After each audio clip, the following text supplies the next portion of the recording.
Amanda Serrano, the humble, the classy, one of the most decorated champions in the history of the sport of boxing, the 7th Division World Champion, featherweight, former undisputed. Amanda Serrano sets the record straight, sets the facts straight. During the interview that she had with Fat Joe and Jada Kiss, saying that I was the first female fighter, boxer, to earn $1 million. She was the first. Not that other girl that be claiming that she was the first in her interview with Shannon Sharp. The first woman to make $1 million from a boxing match. You remember? She said, no, Claressa Shields, you're not number one, okay? You're not the first. You're not the first. Ladies and gentlemen, we all know that Amanda Serrano was the first to earn that $1 million purse versus Katie Taylor in her first fight, 2022, that April. And Claressa Shields allegedly earned her first $1 million payday versus Savanna Marshall on that October of that same year. So the math says it that Amanda Serrano was the first, right? Tell her, Amanda. Aren't you like the highest paid female boxer ever for a fight?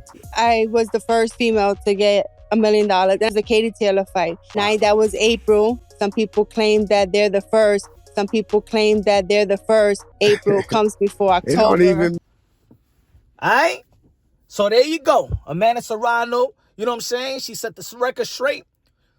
To all the podcasters, to the search engines, the Chat GPTs and of the world. Amanda Serrano, we all know, if you know the sport of boxing, we all know that Amanda Serrano and Katie Taylor was the first to capture that 7-figure payday. And then they capture more on the rematch. And they capture even way more in the trilogy fight out there in Madison Square Garden, in which, yes, Katie Taylor did win, arguably the 3 fights, but this is the reason why there was a trilogy, because a lot of people felt that Amanda Serrano won the first. I think that she got robbed the first fight. I think that Amanda Serrano did win the second fight, the close fight, and I think that Katie Taylor did win the third fight. But it was a great fight, great rivalry that enhanced women boxing. That is the reason why, in my opinion, that the rivalry that Amanda Serrano and Katie Taylor had, and the way that they perform, it's not only about the winning and losing, but I always say it's how you win and how you lose. The way that they perform, they left their heart out there. Everything they put on the table, right, was the reason why MVP is also successful. You know what I'm saying? And then capturing more, signing more ladies, to MVP, in which MVP, in my opinion, is the reason also why women boxing is alive and well. You know what I'm saying? I think if it was for MVP, shout out to Jake Paul and Nakisa, Jordan Maldonado, Amanda Serrano, and their move, if it wasn't for them, and if it wasn't for the rivalry and the fights of Katie Taylor and Amanda Serrano, and them signing all the ladies, they wouldn't be women boxing. It wouldn't be women boxing. You know what I'm saying? They signed Shadeja Green, that's going to be fighting April 17th for the co-main event of Alicia Baumgartner. Will also sign with MVP versus Shin in the main event, April 17th, Madison Square Garden. Don't you miss it, right? But Amanda Serrano, who usually doesn't say too much, doesn't like confrontation, doesn't go back and forth with anybody. She's highly classy. She's an ambassador. She does a lot of things. Not only she's very, very selfless when it comes to her career. You know what I'm saying? She could have took all her relevancy and all her opportunities and her partners, right? And she should have kept it to herself. She would have kept it to herself and pushed all the females away. But nah, Amanda Serrano, just like she's gonna be fighting May 30th.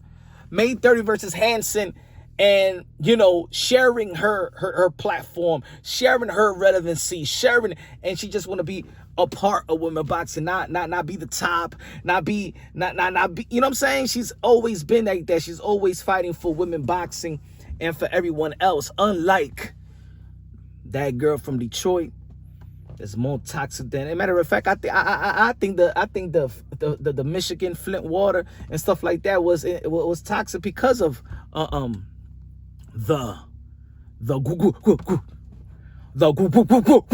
I ain't even gonna say. I don't think she is that. I mean, she's a great fighter. She's a great fighter, but she was not the first. Claressa Shields was not the first, to capture the $1 million payday. But I'm happy that she has captured great paydays, and I'm happy that every lady, I want everybody to be compensated very well, because this is a line of work and where they risk their lives. You know what I'm saying? And Claressa Shields also, she deserves the money that she's getting. You know what I'm saying? She deserves everything. A lot of these women, especially the highly accomplished ones, they deserve every penny. You know what I'm saying? I just, it rubs people the wrong way that Claressa Shields wants to devalue, Amanda Serrano's numbers, the gate, the tickets, the viewership, just like she did in their second fight, trying to downplay. That wasn't Amanda Serrano and Katie Taylor. That was Mike Tyson and Jake Paul. Because Amanda Serrano and Katie Taylor has the most viewed women fight in the history of the sport. And they sold out Madison Square Garden yet again twice. Like, who does that? A lot of men can't even sell out Madison Square Garden on the all-woman card. Shout out to Amanda Serrano and Katie Taylor. But yeah, man, Amanda Serrano did say that this might be her last year in her tweet several days ago. I know she got a lot more in the tank, but of course, man, she got one more fight to tie Christy Martin for most knockout. Amanda Serrano has been the most entertaining women fighter for a pretty long time. She has a long career, and now she's truly getting the paydays and paychecks that she really deserves. So hopefully she does tie Christy Martin, another pioneer. Shout out to Christy Martin, and go check out her documentary, Christy Martin. For the most knockout in women boxing history, and probably, earn to be the #1 spot, right? If she could untie it later on this year, she's gonna need 2 fights for that. But there's a fight that, of course, that's gonna be big in the sport of boxing that Amanda Serrano still could finalize after this win. I believe she's gonna beat Hansen, but I think that her and Alicia Baumgartner could be one of I think it's the biggest fight in women boxing. But there's a lot of great fights that MVP is gonna showcase. We already seen the face-off between Chantel Cameron and Michaela Mayer. That's gonna be a huge fight right there. I don't know if Jessica McCaskill is going to be on MVP. She's not, but she's going to be returning, a future Hall of Famer. Shout out to Jessica McCaskill. We don't know who Claressa Shields. She's on winning records. I don't know what they're doing over there, man. Probably Papoose is upstairs trying to deal with what's going to be next for her. You got the April 17th card, and hopefully that Shadeja Green does outperform Claressa Shields. That's going to enhance more people talking about the potential mega fight between Shadeja Green versus Claressa Shields. That's a fight that needs to take place. We see what happened in this past weekend with Caroline Dubois. She did pretty good beating Terry Harper. Probably she could further unify the titles in the 135-pound division. And I think there's a lot of great fights in women boxing. There's a lot of great fights. Shout out to Scott Nia as well. She did her thing, undisputed. A lot of great things, but I'm glad that Amanda Serrano did set the record straight, because a lot of people don't really like fact-checking Claressa Shields when she goes out there and does interviews, with people that really doesn't know boxing, and furthermore, they don't know women boxing. So she could say a lot of things. She could be like, hey, I just earned $50 million yesterday, and people could be like, yeah, and I could be all the men. I could be Deontay Wilder, Anthony. Yeah, I don't think that you could be I think you could beat the men. Nobody want to fact-check her outside of the sport of boxing, but she can't play those games in the sport of boxing with pundits and media folks, boxing content creators and things of that nature. We're gonna fact check her and really correct her in that. But yeah, man.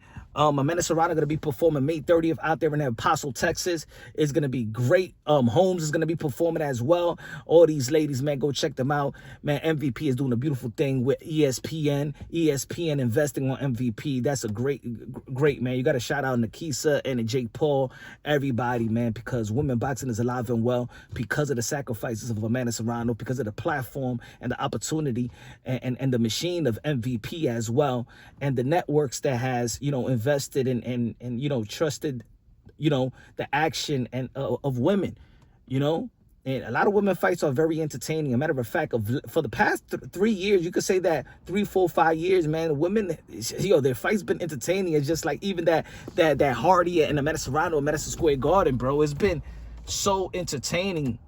The woman put their raw. Hold on, let me get my key. Man. I don't know what club.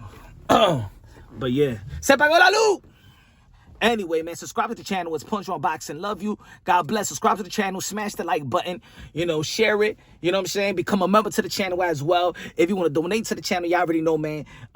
Super thanks. Y'all already know. Love y'all. God bless. And on to the next.